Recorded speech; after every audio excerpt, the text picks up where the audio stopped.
રીંગણા લઈ લીધા છે. આજે રીંગણાનું શાક બનાવવાનું છે અને આટલા સુધારી નાખ્યા છે, સુધારવા માંડ્યા છે. આ બાજુ ઘોઘરા વણી નાખ્યા છે. મસ્ત મસ્ત રીંગણા લઈ લીધા છે ને ઘોઘરા વણી નાખ્યા છે. ને આ બાજુ બા કોથમરી હમી કરે છે. કાં બા કોથમી હમી કરો છો? બગડેલી કાઢવી પડે ને, નગર બીજી બગાડ નાખે. એવું હોય? 100 મણમાં ઘઉંમાં એક ઈંગારી હોય બધાને બગાડીને ઘોડે હોય ને, એવું છે. તે આ કેરેટ ભરીને કેરીયું લાવ્યો છે. આટલી રહી છે, મરબાન વેસવા જવાનું. કેવો પવન આવે છે, જોવો તો. પૈસા ભલે ઉડી જતા પણ રેખા ઉડી ગઈ. બાજુ દેવાંશુભાઈ કેરી ખાઈ રહ્યા છે અને આ બાજુ કેરીના ગોટલામાંથી ગોટલી કાઢી નાખી છે અને આવડું કટિંગ કરી નાખ્યું છે, કારણ કે મુખવાસ બનાવવાનો છે. ઘીમાં શેકીને મસ્ત. હા, કેરી ખાવશું એમ કહેવાય.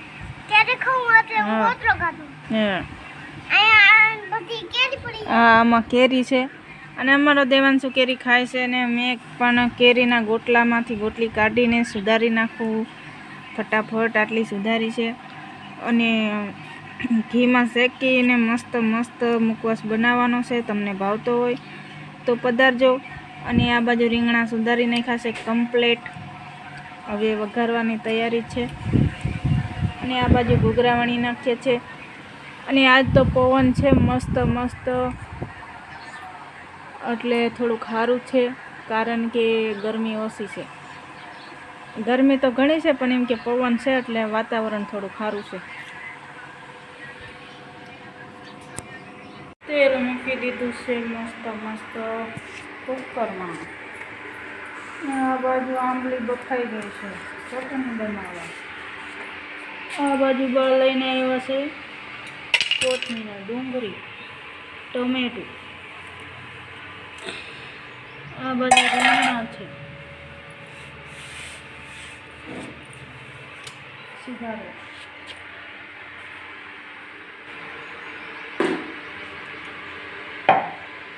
લસણવાળું મરચું, ધાણા જડી ગયા હતા તો મસ્ત મસ્ત. કાળા નાર દેશી ધાણા જડી ગયા. દેશી ધાણા નાખી દો. આજ ધાણા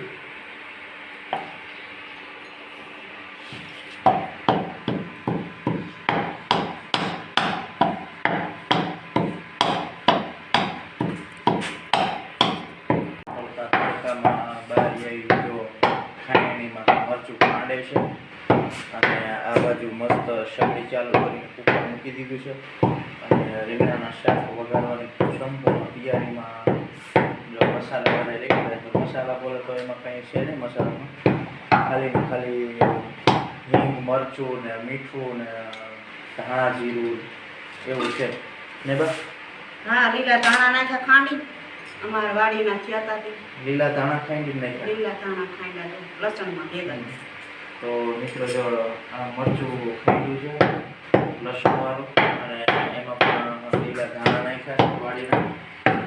શાક બનાવશે ભાઈ એક નંબર. રીંગણનું શાક અને શીખલી બી બના રહેજો. તમે તો હવે બા વઘારવાની પ્રોસેસ કરો ચાલો.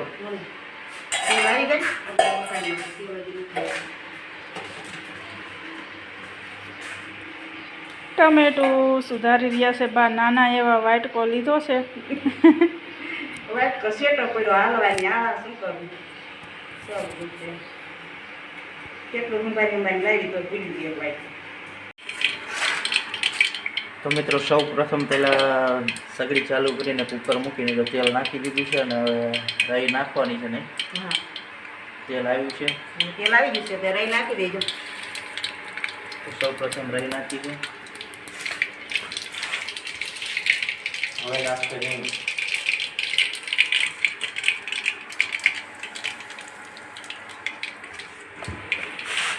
હવે જીરું ખલાસ થઈ ગયું છે. હવે ડાયરેક્ટ નાખશે રીંગણા જે કાપેલા છે ઈ.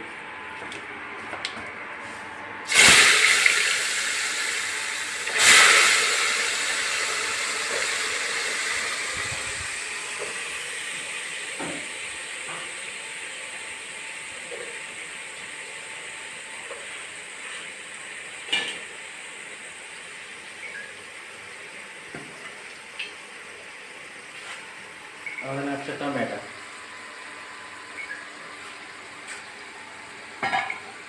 જોઈ શકો છો મિત્રો. હવે નાખશે હળદર.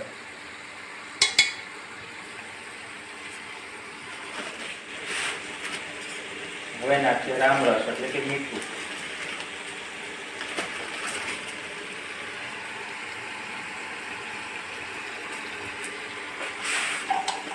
હવે જે લીલા ધાણા અને લસણ અને મરચું જે ખાંડ્યું છે એ નાખશે.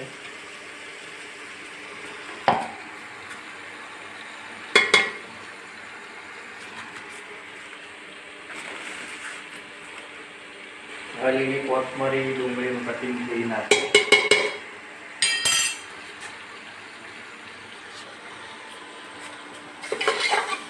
મિક્સ કરી નાખવાનું. હવે બરોબરનું મિક્સ કરી નાખ્યું.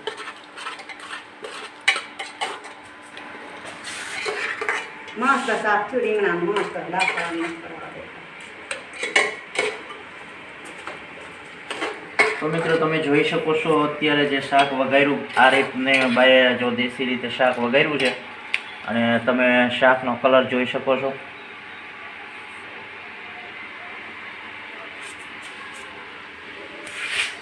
હવે પાણી નાખવાનું. હવે પાણી નાખી દઉં. તો બરોબર થોડુંક પાકવા દીધું છે ને હવે જો પાણી નાખશે પણ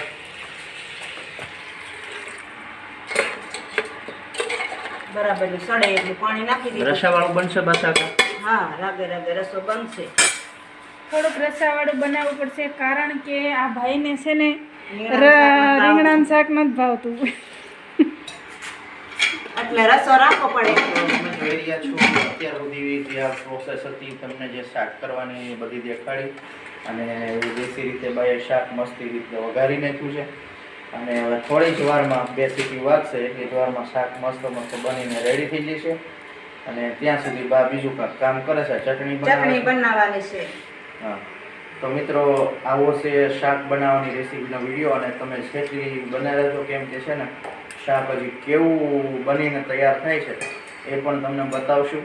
અને ઘઉંના રોટલા છે, ખાટી છાશ છે ઘરની ભેહુંની અને મસ્ત લીલા મરચાં ડુંગળી એવું બધું દેશી ઓર્ગોનિક અમે ભોજનમાં બનાવવાના છીએ. તો બનાવે તો એમાં શું છે ખાંડ છે, ચટણી નાખવા લેવા જવાનું. બનાવે તો વિડીયોમાં બનાવીને બા હલાવે છે ને આ બાજુ શાક બની ગયું છે મસ્ત રીંગણાનું રસાવાળું, જાણે કેરીનું અથાણું હોય એવું બન્યું મસ્તીનું.